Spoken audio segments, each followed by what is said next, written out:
नमस्कार, मैं भूपेंद्र सिंह। आज हम एनसीईआरटी की कक्षा 6 के लिए सामाजिक विज्ञान में भूगोल विषय की पाठ्य पुस्तक पृथ्वी हमारा आवास के अध्याय 1 सौर मंडल में पृथ्वी के बारे में विस्तार से जानने का प्रयास करेंगे। दरअसल में ज्योग्राफी जो शब्द है वो अंग्रेजी भाषा का है, जो कि यूनानी यानी ग्रीक भाषा के दो शब्दों जीई यानी जी अर्थात पृथ्वी और ग्राफिया अर्थात लिखना से लिया गया है। इसका पूरा अर्थ होता है पृथ्वी का विवरण, यानी ज्योग्राफी का अर्थ होता है पृथ्वी का विवरण। यदि जियो शब्द को लॉजिया या लॉजी से मिलाएं तो बनता है जियोलॉजी यानी पृथ्वी का अध्ययन। जियो प्लस मेट्रिया तो जियोमेट्री बनता है और उसका मतलब होता है पृथ्वी का मापन करना। जियो प्लस ऑइड्स का मतलब होता है जियोइड यानी पृथ्वी के आकार के अनुरूप या पृथ्वी के आकार के समान। खगोलीय पिंडों एवं उनकी गति के संबंध में अध्ययन करने वाले लोगों को या करने वालों को खगोल शास्त्री कहा जाता है। भारत में प्राचीन भारत के समय में आर्यभट्ट प्रसिद्ध खगोल शास्त्री हुए हैं। बात करते हैं हम चंद्रमा के बारे में। पूर्ण चंद्रमा लगभग 1 महीने में केवल एक बार ही दिखाई देता है, यानी जो पूरा चंद्रमा होता है वो महीने में एक बार ही दिखाई देता है। तो इस पूर्ण चंद्रमा वाली रात को पूर्णिमा कहा जाता है। लेकिन 15 दिन बाद जब चंद्रमा दिखाई नहीं देता, यानी जब अंधेरी रात होती है, तो उसे हम अमावस्या कहते हैं और इस अमावस्या को नए चंद्रमा की रात भी कहा जाता है। अमावस्या को क्या कहा जाता है? नए चंद्रमा की रात। सूर्य, चंद्रमा तथा वे सभी वस्तुएं जो रात में आकाश या आसमान में चमकती हैं उन्हें खगोलीय पिंड कहा जाता है। तारे, ऐसे खगोलीय पिंड जिनका आकार बहुत बड़ा होता है, गर्म होते हैं ये और गैसों से बने होते हैं। इनके पास अपनी खुद की ऊष्मा और प्रकाश होता है। ऊष्मा यानी ऊर्जा, जिसे वे बड़ी मात्रा में उत्सर्जित करते हैं। ये तारे कहलाते हैं। सूर्य भी क्या है? एक तारा है। कुछ तारे सूर्य से बहुत बड़े हैं, लेकिन पृथ्वी से बहुत अधिक दूर होने के कारण उनका प्रकाश और ऊष्मा हम तक पहुंचता नहीं और हम उसको महसूस नहीं कर पाते। जैसे चित्र में आपको दिख रहा होगा, सन कितना छोटा दिखाई दे रहा है सूर्य, और हालांकि सूर्य से छोटे भी तारे हैं, लेकिन बड़े की बात करते हैं हम, सूर्य से बड़े तारे कितने। अब देखिए सूर्य कितना छोटा बिंदी सा दिखाई दे रहा है। सूर्य से बड़ा है पोलक्स, उससे बड़ा है एल्डेबरन, उससे भी बड़ा है। अब हालांकि देखिए सीरियस या साइरियस लिखा हुआ है। रीगल बहुत बड़ा है और उससे भी बड़ा है बेटलगीज। तो कहने का मतलब ये है, ये जो तारों के मैंने नाम लिए हैं, पोलक्स हुआ, एल्डेबेरन हुआ, रीगल हुआ, सीरियस हुआ और बेटलगीज हुआ, ये सूर्य से बहुत बड़े हैं। कुछ तारे इतने बड़े हैं सूर्य से कि लाखों सूर्य उसमें से बन जाएं। तारामंडल या नक्षत्र मंडल, यानी नक्षत्र मंडल को ही तारामंडल कहा जाता है। अंग्रेजी में कॉन्स्टेलेशन इसको बोलते हैं। तारों के विभिन्न समूहों के द्वारा बनाई गई विविध आकृतियों को नक्षत्र मंडल अथवा तारामंडल कहा जाता है, जो आसमान में बनती हैं आकृतियां। जैसे कई बार हम कहते हैं भाई हमें हल दिख रहा है ना, या हमें भालू दिख रहा है, तारों से बनी हुई आकृति है ना। जैसे सप्तऋषि मंडल की बात करते हैं तो ये नक्षत्र मंडल या तारा मंडल कहते हैं। अर्सा मेजर या बिग बियर इसी प्रकार का एक नक्षत्र मंडल है, और इस अर्सा मेजर या बिग बियर का एक भाग है स्मॉल बियर, जिसको सप्तऋषि मंडल भी कहा जाता है। यानी भारत के 7 ऋषियों या संतों के नाम पर इस मंडल को सप्तऋषि मंडल भारत में कहते हैं। यह 7 तारों का समूह है और अर्सा मेजर या बिग बियर का ये भाग है, मैं बता ही चुका हूं। बात करते हैं हम ग्रह या प्लेनेट। प्लेनेट ऐसे खगोलीय पिंड जिनका अपना प्रकाश एवं ऊष्मा नहीं होती अभी देखिए, अभी हमने तारा पढ़ा था, तारों का तो खुद का प्रकाश और ऊष्मा होती है, लेकिन ग्रहों का खुद का कोई प्रकाश नहीं होता और कोई ऊष्मा नहीं होती, बल्कि वे तारों के प्रकाश से प्रकाशित होते हैं। ये क्या ग्रह या प्लेनेट कहलाते हैं। प्लेनेट जो शब्द है दरअसल में ये यूनानी यानी ग्रीक भाषा का है। ग्रीक अंग्रेजी में बोलते हैं, हिंदी में इसको यूनानी। तो यूनानी या ग्रीक भाषा के प्लेनेटाई शब्द से बना है, जिसका अर्थ है परिभ्रमक अथवा चारों ओर घूमने वाले। ध्रुव तारा उत्तर दिशा को बताने वाला तारा है। ध्रुव तारे को इसी कारण से उत्तरी तारा भी कहा जाता है। क्या कहते हैं? उत्तरी तारा। यह आसमान में हमेशा एक ही स्थान पर रहता है, इससे उत्तर दिशा का पता चलता है। अब देखिए, स्मॉल बियर या जो सप्तऋषि मंडल है उसमें देखिए 7 तारे हैं, येलो डॉट दिख रहे हैं। और देखिए ए और बी को मिलाती हुई एक रेखा जब खींची जाती है, यानी सप्तऋषि मंडल की अंतिम जो तारों को मिलाती हुई लाइन खींची जाए तो वो सीधा ध्रुव तारे की तरफ जाती है। तो यानी इससे पता चल जाता है कि ये सप्तऋषि मंडल है और ये ध्रुव तारा है और ये उत्तर दिशा है। जब लोग खो जाते हैं, जैसे सहारा जैसे बड़े रेगिस्तानों में, तो जो लाखों वर्ग किलोमीटर फैला हुआ है, तो वहाँ से बचने के लिए केवल यही एक साधन होता है, या हवा की दिशा भी हो सकती है। पृथ्वी एक ग्रह है। क्या है? पृथ्वी ग्रह। यह अपना संपूर्ण प्रकाश और ऊष्मा सूर्य से प्राप्त करती है। हमें यानी हमारी जो पृथ्वी है उसको प्रकाश सूर्य और ऊष्मा कहाँ से मिलती है? सूर्य से, क्योंकि हम सौर मंडल के सदस्य हैं। सूर्य पृथ्वी के सबसे नज़दीक स्थित तारा है। सूर्य क्या है? तारा। हम पहले से ही बात करते हैं, ये पृथ्वी के सबसे नज़दीक स्थित तारा है, तो इसीलिए इसी का प्रकाश और ऊष्मा में मिल पाती है। उपग्रह। उपग्रह वे खगोलीय पिंड जो ग्रहों के चारों ओर चक्कर लगाते हैं, उन्हें उपग्रह कहा जाता है। पृथ्वी का भी एकमात्र उपग्रह कौन सा है? चंद्रमा। हम बात करेंगे सौर मंडल की। सूर्य, उसमें उसके अलावा 8 ग्रह और उपस्थित उपग्रह, क्षुद्र ग्रह, उल्का पिंड और अन्य जितने भी खगोलीय पिंड हैं, इन सबको मिलाकर सौर मंडल का निर्माण होता है और इसे सौर परिवार कहा जाता है। और इस परिवार का मुखिया कौन है? सूर्य। तो सूर्य के गुरुत्वाकर्षण बल की वजह से, ये सूर्य के गुरुत्वाकर्षण बल की वजह से 8 ग्रह, उपग्रह, क्षुद्र ग्रह, ये सारे रुके या अन्य खगोलीय पिंड इसके चारों ओर चक्कर लगा रहे हैं।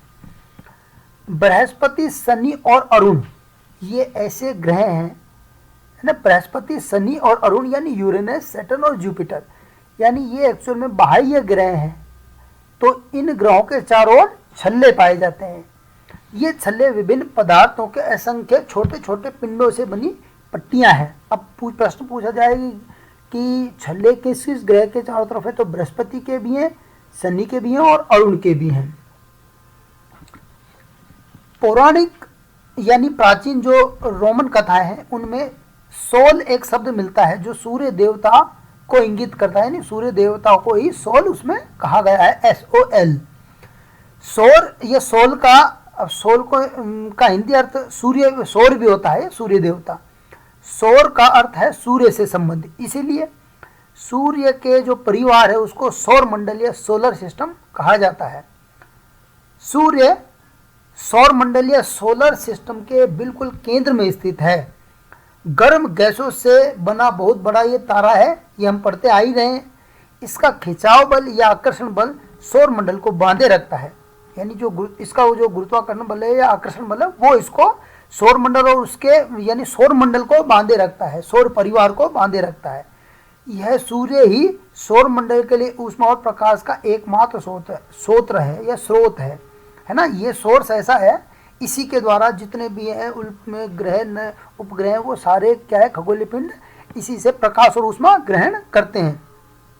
सूर्य की पृथ्वी से दूरी लगभग 15 करोड़ किलोमीटर है।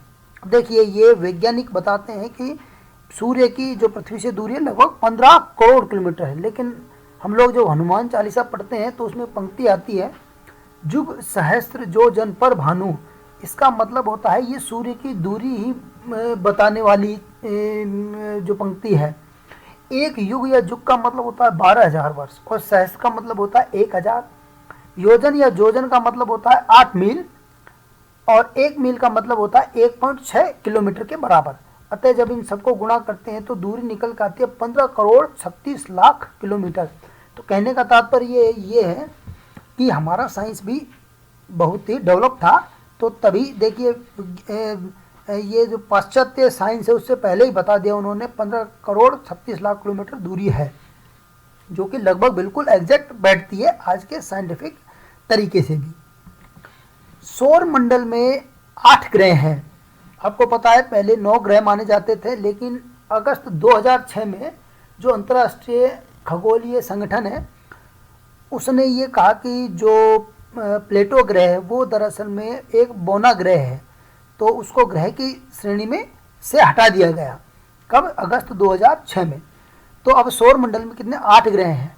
सूर्य से जब दूरी की बात करें कि भाई कितनी कितनी दूरी पर स्थित है, तो दूरी के अनुसार सबसे पास ग्रह है बुध, उसके बाद है शुक्र, उससे दूर है पृथ्वी, उसके बाद है मंगल, फिर है बृहस्पति, फिर है शनि, फिर है अरुण और लास्ट में है वरुण। तो इस तरह से 8 ग्रह दूरी के हिसाब से हैं। सबसे पास बुध है और सबसे अंत में सबसे दूर है वरुण। सूर्य से जब दूरी के हिसाब से बात करें तो पृथ्वी देखिए तीसरे नंबर पर आ रहा है। तो पृथ्वी क्या है? दूरी के हिसाब से सूर्य से दूरी मापी जाए तो तीसरे नंबर पर पृथ्वी का नंबर आता है। देखिए ये एक नीचे चित्र दिखा हुआ है जिसमें बुध, शुक्र, पृथ्वी, मंगल और बृहस्पति, शनि, अरुण और वरुण। देखिए 4 ग्रह और वो जो एक बीच में क्षुद्र ग्रह पट्टी दिखी हुई है एस्ट्रॉइड बेल्ट, तो उससे पहले 4 ग्रह हैं बुध, शुक्र, पृथ्वी और मंगल, और उसके बाद में 4 ग्रह हैं बृहस्पति, शनि, अरुण, वरुण। तो कहने का मतलब ये है कि ये जो क्षुद्र ग्रह पट्टी है इसको एस्टेरॉइड बेल्ट बोलते हैं, जिसमें बहुत सारे जो पुराने पहले टूटे हुए ग्रहों के टुकड़े सूर्य के चारों ओर चक्कर लगा रहे हैं, है ना। तो ये इन ग्रहों को अलग करती है। सौर मंडल के 8 ग्रहों को क्षुद्र ग्रह पट्टी पृथक करती है।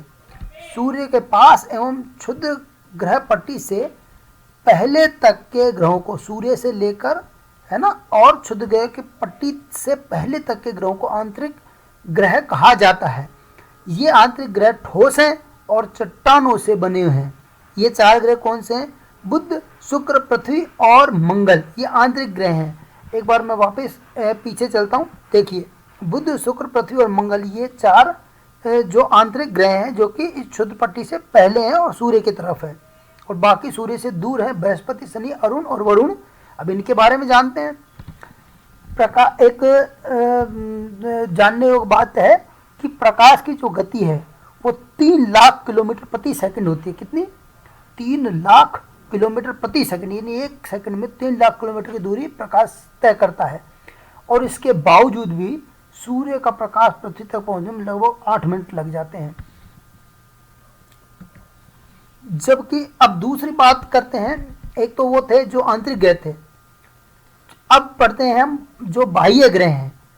क्षुद्र ग्रह पट्टी के बाद स्थित अन्य 4 ग्रहों, जिनका नाम है बृहस्पति, शनि, अरुण और वरुण, नीचे चित्र आप देख ही सकते हैं, को बाह्य या बाहरी ग्रह कहा जाता है, एक्सटर्नल, ये जो प्लैनेट्स हैं। अब इनकी समस्या क्या है कि ये तरल और गैसीय पदार्थों से बने हैं, यानी ये गैसीय हैं सारे जितने भी ग्रह हैं जो बाहरी ग्रह हैं। एक जानने योग्य बात है कि 29 जुलाई 1969 को चंद्रमा पर सबसे पहले कदम रखने वाले व्यक्ति थे नील आर्मस्ट्रांग, और दूसरे व्यक्ति थे उन्हीं के साथ गए थे पहले नील आर्मस्ट्रांग उतरे, उसके बाद उतरे थे बज एल्ड्रिन। अंतरिक्ष में उपस्थित इनसेट, IRS और एजुसेट, ये भारतीय कुछ कृत्रिम उपग्रह मतलब जो रॉकेट के माध्यम से भेजे जाते हैं और कृत्रिम रूप से वैज्ञानिकों ने बनाए हैं और बना रहे हैं। आकार के अनुसार हम बात करें तो ग्रहों का क्रम निम्न प्रकार रहेगा। सबसे बड़ा ग्रह है बृहस्पति, उसके बाद है शनि ग्रह, उसके बाद है अरुण, उसके बाद है वरुण, फिर है पृथ्वी, फिर है शुक्र, फिर है मंगल, और सबसे अंत में सबसे छोटा ग्रह है बुध। तो कहने का मतलब है यहाँ पर देखिए सबसे बड़ा तो है बृहस्पति और सबसे छोटा है बुध ग्रह।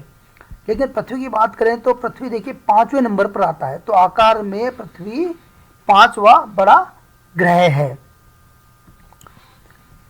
देखिए इस चित्र में आंतरिक ग्रह दिख रहे हैं पीले, जो रेक्टेंगल में या बॉक्स में या आयत में मार्स, अर्थ, मरकरी, वीनस। मरकरी यानी बुध है ना, उसके बाद आता है वीनस यानी शुक्र, फिर आता है अर्थ यानी पृथ्वी, और मार्स यानी मंगल ग्रह।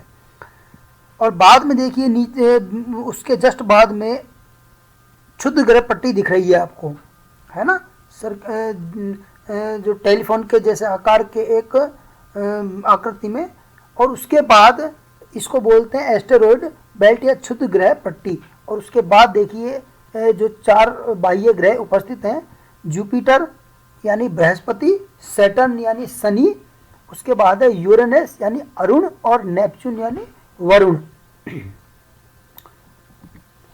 सौर मंडल के सभी 8 ग्रह एक निश्चित दीर्घ वृत्ताकार पथ पर सूर्य के चारों ओर चक्कर लगाते हैं, यानी ये बिल्कुल राउंड राउंड नहीं घूमते, ये दीर्घ वृत्ताकार पथ है, कहीं पर पास भी होते हैं सूर्य और कहीं पर दूरी भी है। तो ये जो वृत्ताकार पथ है इसको दीर्घ वृत्ताकार पथ, इसको कक्षा कहा जाता है, यानी वो अपनी अपनी कक्षाओं में चक्कर लगा रहे हैं, इसको ऐसे भी कहा जा सकता है।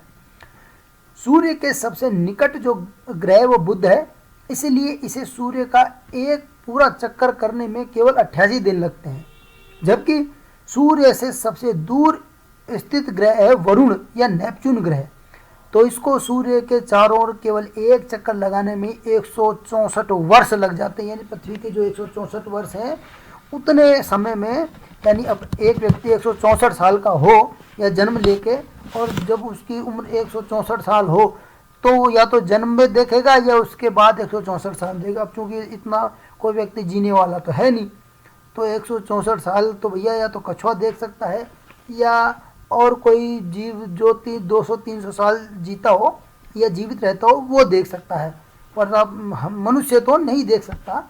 एक ही मनुष्य कि पहला चक्कर नेपच्यून का देखे, फिर दूसरी बार उसका चक्कर 164 वर्ष बाद देखे। शुक्र या वीनस को पृथ्वी का जुड़वा ग्रह कहा जाता है, क्योंकि शुक्र का जो आकार और आकृति है वो पृथ्वी के लगभग लगभग समान है, इस कारण शुक्र को पृथ्वी का जुड़वा ग्रह कहा जाता है। ये मैं बता ही चुका हूँ कि अगस्त 2006 में अंतर्राष्ट्रीय जो खगोलीय संगठन है उसने प्लूटो को ग्रहों की श्रेणी से हटाकर सिरस और 2004 यूबी 313 के साथ बौने ग्रहों की श्रेणी में शामिल कर दिया। अब देखिए यहाँ पर 3 बौने ग्रह हो गए, सिरस और 2004 यूबी 313, ये भी क्या है, ये बौने ग्रह हैं, है ना। प्लूटो भी इन्हीं की श्रेणी में है। हम बात करते हैं पृथ्वी की। पृथ्वी ध्रुवों पर थोड़ी चपटी होने के कारण इसका आकार भूआब या जियोइड कहा जाता है। भूआब का मतलब होता है पृथ्वी के समान आकार का, पृथ्वी के समरूप आकार का। पृथ्वी को जब अंतरिक्ष से देखते हैं तो ये चमकती हुई और नीले रंग की दिखाई देती है, इस कारण से इसको नीला ग्रह भी कहा जाता है। हम बात करेंगे चंद्रमा के बारे में। पृथ्वी का ये केवल एक ही उपग्रह है। चंद्रमा का व्यास पृथ्वी के व्यास का केवल 1/4 यानी 1/4 ही है, अर्थात यदि पृथ्वी का व्यास 4 है तो चंद्रमा का 1 होगा, यानी अनुपात उसमें 4:1 का अनुपात है पृथ्वी और चंद्रमा के व्यास में। चंद्रमा की पृथ्वी से दूरी 3,84,400 किलोमीटर है। हमने पढ़ा था कि सूर्य की पृथ्वी से दूरी 15 करोड़ किलोमीटर के लगभग है, तो अब देख लीजिए चंद्रमा और सूरज में कितना डिस्टेंस है। यह पृथ्वी के चारों ओर एक चक्कर लगाने में 27 दिन का समय लेता है, कितना 27 डेज का, और इतना ही समय यह अपने अक्ष पर घूमने में भी लेता है। इस वजह से चूंकि चंद्रमा स्वयं भी उतना ही समय ले रहा है घूमने में और पृथ्वी का चक्कर भी 27 दिन में ही लगा रहा है, तो इस कारण से क्या होता है कि पृथ्वी से चंद्रमा का केवल हमेशा एक ही भाग दिखाई देता है, चाहे वो किसी भी देश में से देखा जाए। क्षुद्र ग्रह बहुत पहले विस्फोटों के कारण ग्रहों के टूटे हुए भाग अंतरिक्ष में ही सूर्य के चारों ओर एक निश्चित दूरी पर चक्कर लगाने लग गए थे, वो अभी भी चक्कर लगा रहे हैं। उन्हें ही क्षुद्रग्रह या एस्टेरॉइड कहा जाता है, एस्टेरॉइड कहा जाता है क्षुद्रग्रह को। जिस पथ पर ये क्षुद्रग्रह चक्कर लगाते हैं उसे क्षुद्रग्रह पट्टी या एस्टेरॉइड बेल्ट कहा जाता है। उल्का पिंड की बात करें तो सूर्य के चारों ओर चक्कर लगाने वाले पत्थरों के जो छोटे छोटे टुकड़े हैं वो उल्का पिंड कहलाते हैं। पृथ्वी के वायुमंडल में जब ये प्रवेश करते हैं तो घर्षण के साथ जलने लगते हैं, यानी जल जाते हैं ये। आकाश गंगा की हम बात करेंगे। प्राचीन भारत में आकाश में जो दुधिया प्रकाश की बहती हुई नदी के रूप में इस आकाश गंगा को पहचाना गया है, इसको जाना जाता था। अंग्रेजी में इसको गैलेक्सी बोला जाता है। आकाश गंगा गैस, धूल और अरबों तारों और उनके अपने सौर मंडलों का एक विशाल संग्रह है जिनको गुरुत्वाकर्षण बल बांधे रखता है। हमारी आकाश गंगा है उसका नाम है मिल्की वे, जिसके बीच में हमारी जो आकाश गंगा है ना मिल्की वे, उसके बीच में एक विशालकाय ब्लैक होल है। जब आप रात में आकाश में तारों को देखते हैं तो आप मिल्की वे में मौजूद तारों को ही देख रहे होते हैं। लाखों या करोड़ों आकाश गंगाएं मिलकर इस ब्रह्मांड का निर्माण करती हैं। इसी के साथ बहुत बहुत धन्यवाद। नमस्कार।